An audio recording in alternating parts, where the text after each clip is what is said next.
जैसा कि आप जानते हैं कि हमारी कल्चर में औरतों के कैरेक्टर को लेकर काफ़ी बातें बनती हैं।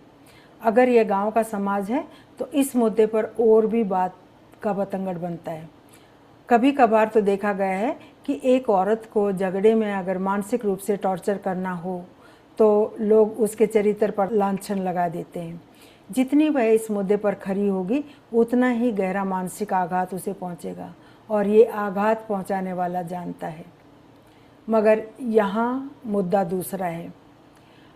वो कहती है कि हुआ यूँ कि एक बार मैं अपने फील्ड विजिट के दौरान गांव में एक औरत से मिली। उसने बातों ही बातों में मुझे बताया कि उसका सिर दर्द से फटा जा रहा है और वह अपने पति से बहुत परेशान है।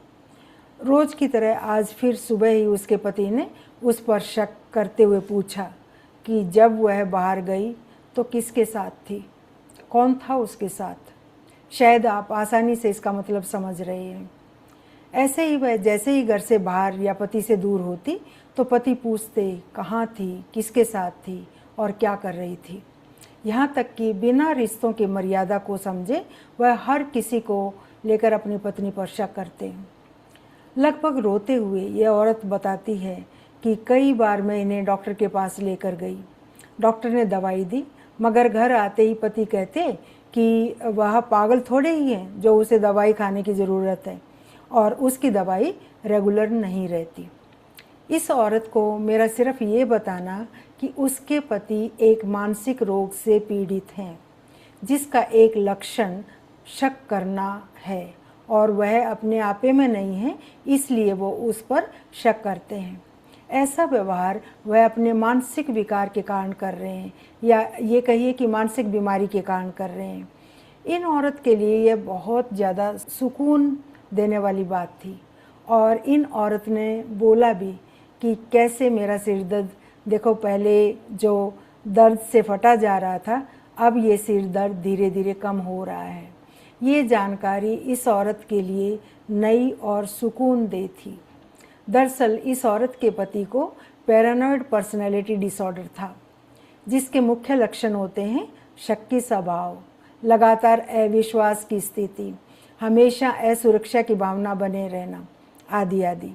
इस कारण से ये पत्नी पर बार बार शक कर रही थी और पत्नी को ये पता न होने के कारण दिन प्रतिदिन तनाव में रह रही थी।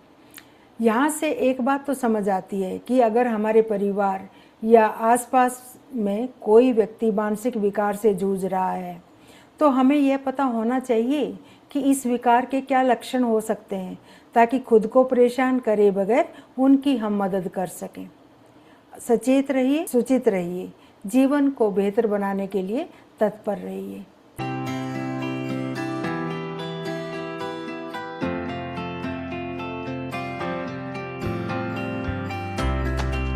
सीरीज उसकी कहानी के हर केस स्टडी से हमें और क्या सीख मिलती है, प्लीज़ आप भी कमेंट सेक्शन में कुछ पॉइंट्स जोड़िए। अगर आप अपने कमेंट्स सेक्शन में नहीं देना चाहते तो आप डिस्क्रिप्शन बॉक्स में दिए गए गूगल लिंक पर क्लिक करके गूगल फॉर्म में अपने विचार शेयर कर सकते हैं। आपके विचार पूरी तरह से कॉन्फिडेंशियल या गोपनीय रखे जाएंगे।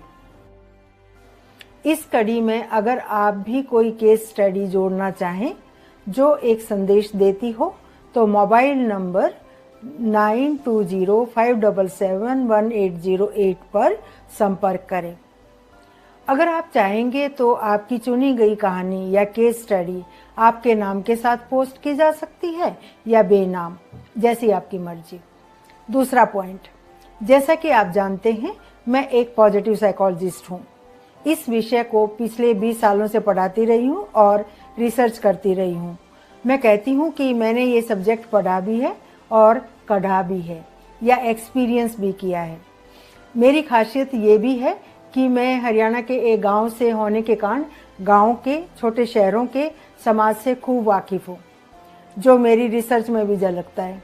आप कोई भी, विशेषकर बहन बेटियाँ, किसी मुद्दे पर सलाह लेना चाहती हैं, बातचीत करना चाहती हैं तो दिए गए नंबर पर शाम 6 बजे से 8 बजे तक कॉल कर सकते हैं या मैसेज छोड़ सकते हैं अपनी लाइफ के मुद्दों पर चर्चा करने के लिए। ये बातचीत पूरी तरह से कॉन्फिडेंशियल रहेगी, कहीं रिकॉर्ड नहीं होगी, बस ये फ़ोन पर बातचीत मेरे और आपके बीच में होगी। मैं आपसे ये नहीं पूछूंगी कि आप कौन हैं और कहाँ से हैं। इससे आपका क्या फ़ायदा होगा? मुझे ऐसे लगता है कि कई बार हम किसी समस्या में कुएं के मेंढक की तरह सोचते हैं।